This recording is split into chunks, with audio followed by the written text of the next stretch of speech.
남한을 상대로도 핵을 쓸 수 있다. 지금까지 북한은 핵 개발은 강대국을 대상으로 우리를 지키기 위한 거다 이렇게 말했는데 핵을 남조선에도 쓸 수 있다는 식으로 이야기를 했거든요.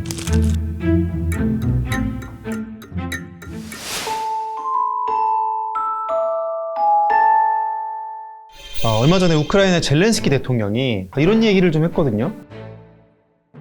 It may have already started, and what is the possibility of 이 우크라이나 전쟁이 과연 3차 대전까지 번질지 안 번질지 이 얘기를 좀 해보려고 합니다. 지난 2007년 소치에서 독일 메르켈 총리와 푸틴 러시아 대통령이 만났거든요.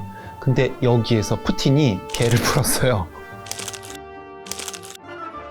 메르켈 총리가 어릴 때 개한테 물려서 개를 무서워하는데 그 앞에다가 개를 풀어놓은 거지. 막 이마 일어나 이런 개를 막. 어떻게 보면 이때부터 이미 그 유럽과 러시아의 긴장 관계가 나타난 게 아니었을까. 우리가 지난 시간에 현실주의 얘기하면서 약육 강식이 지배하는 그런 냉혹한 상황이라고 우리가 얘기를 했잖아요. 일단 현실주의자들은 팽팽한 힘의 균형이 무너지면 전쟁이 난다고 믿습니다. 자전거 타기랑 비슷한 거예요. 균형을 잡고 갈 때만 평화가 딱 유지되는 거지, 한순간이라도 방심해서 균형이 흐트러지면 바로 전쟁으로 간다는 게 바로 현실주의가 보는 전쟁에 대한 시각인데요. 그 세력 균형을 유지하는 수단을 크게 두 가지를 꼽습니다.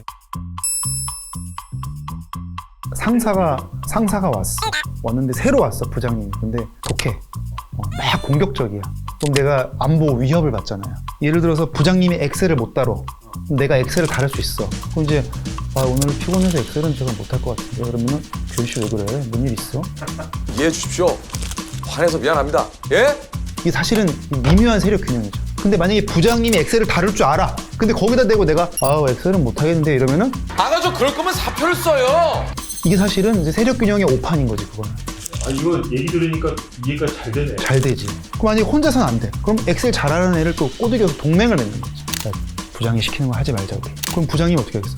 쟤네들 뭐 불만 있나? 이게 바로 동맹 개념입니다. 국가들은 세력 균형을 유지하기 위해서 동맹이라는 수단을 통해서 힘을 합치는 거죠. 우리나라도 군사동맹 맺고 있죠. 미국과의 한미 군사동맹. 우리 6.25 전쟁 때도 유엔군이 참전했고 세력 균형을 유지하면서 팽팽한 힘 겨루기를 이어오고 있는 거죠.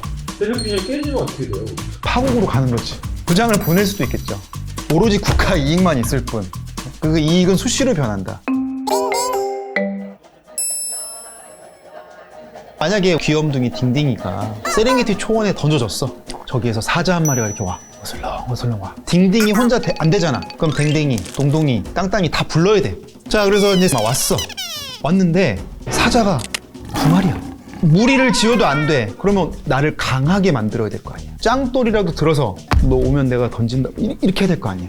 그래서 케네스 월츠라는 유명한 국제정치학자가 뭘 말했냐면 셀프 헬프라는 개념을 얘기했거든요. 이거를 한자로는 자조, 스스로 내가 나를 돕는다는 뜻이에요. 현실주의 국제정치하에서 국가들이 자신을 지키기 위해 무기 체계를 강화하는 행위를 군비 확충이라고 합니다. 북한이 맨날 뭐예요?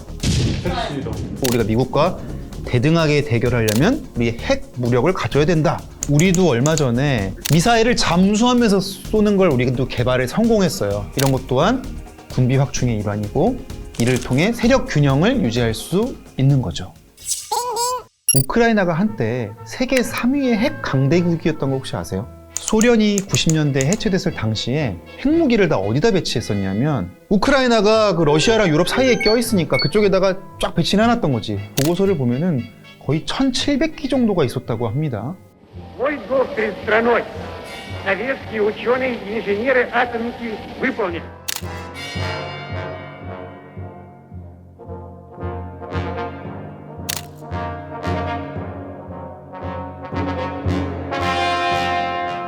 이거 두고 볼 수 있을까요? 미국이나 다른 나라들이 볼 때는 우크라이나라는 또 경쟁자가 생기는 거잖아요. 우크라이나 공화국의 크랍츠크 대통령은 핵미사일의 발사 단추를 3개 공화국의 지도자가 동시에 단추를 눌러야만 미사일이 발사되도록 하는 집단 핵 관리 체제를 제의해. 그래서 그거 넘기면 대신에 우리가 안전 보장해줄게. 그렇게 작성한 게 부다페스트 양해각서라고 합니다. 헝가리 부다페스트에서 썼다는 얘기겠지. 그래서 우크라이나가 그 핵을 다 넘겨요. 그리고 핵무기가 없어.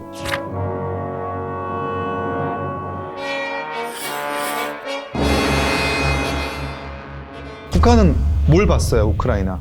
핵 무기 넘기니까 바로 두들겨 맞는 걸 지금 눈앞에서 본 거 아니에요. 그저 우리는 좀 다릅니다. 뭐 이러지 않겠지. 오히려 더 핵 없으면 큰일 나겠구나. 만약에 남한이 선제 공격을 하면 핵을 쓰겠다는 위협도 동시에 했습니다. 사실 그 얘기를 한 적이 없었거든요. 지금까지 북한은 핵 개발은 미국 등 강대국을 대상으로 우리를 지키기 위한 거다 이렇게 말했는데 지금 이제는 핵을 남조선에도 쓸 수 있다는 식으로 이야기를 했거든요. 북한이 핵 쏘면은 일본이 가만히 있겠어? 중국 가만히 있을까요? 지금 우리도 핵무장론이 나오잖아요. 사실 북한은 나를 지키기 위해서 무장을 하지만 그게 오히려 주변국을 더 불안하게 만드는 거, 이거를 바로 안보 딜레마라고 하거든요. 그래서 최근에 이 안보 딜레마도 많이 기사 등에서 거론되는 이유가 바로 여기에 있습니다. 야, 북한 핵실험 또 왜 했대 걔네들? 이제 누가 물어보면 뭐라고 말할 거예요? 북한 입장에서는 세력 균형을 유지하기 위한 두 가지 수단, 동맹과 군비 확충 중에 동맹은 제한이 있기 때문에, 왜냐면 중국, 러시아 말고 없잖아. 그러니까 결국 군비 확충의 길을 택할 수밖에 없었겠죠 라고 말하면 이상한 놈 취급받긴 하겠지. 근데 아는 사람들은 알아. 이제 쟤 좀 읽었네? 쟤 좀 봤네? 뭘? 딩딩 대학을. 2차 대전의 주 무대는 유럽이었잖아요.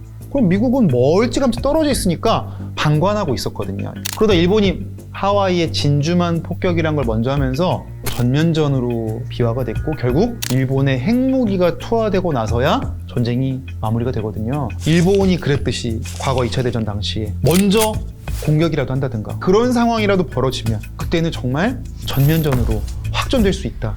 이런 우려가 나오는 거고, 우크라이나만 보면 지하철역이 대피소로 변한 모습을 보면 이제는 좀 다가오고 있는 게 아닌가 싶고요. 아직까지는 주요 국가들이 거리를 두면서 경제 제재 위주로 하고 있지만 어떤 계기가 마련이 되면 순식간에 세계 대전이 될 수도 있다.